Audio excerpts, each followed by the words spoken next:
شیخ صاحب محترم د لیلة القدر متعلق راشو چې څه علامې شته د لیلة القدر په حدیثو کې ذکر چې د لیلة القدر شپه ده.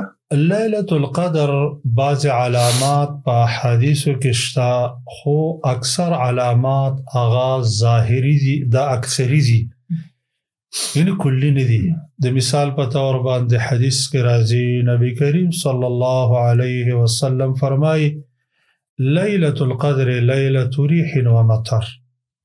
لیلة القدر د شپه ده چې د کې باران دی د کې بادونه دي باد و باران شپه ده. ډېر کله چې رمضان تیر شو باران او باد و باران پکې نه وي. یو بل حدیث کې د راځي چې لیلة القدر لیلة طلقة بلقه لا حاره ولا بادره. دا د روښانه ورځ ده شپه ده دا نه ډېر تور دا نه ډېره ګرمه ده او نه ډېره یخه ده. همداسې د دې په باره کې نبی کریم صلی الله علیه وسلم فرمایي تطلع الشمس فی صبیحتها لا شعاع لها.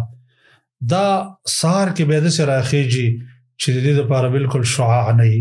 دا لمر داسې راخیږي لکه د یو تش یو خانک په شان چې بلکل شعاع ولره نه وي.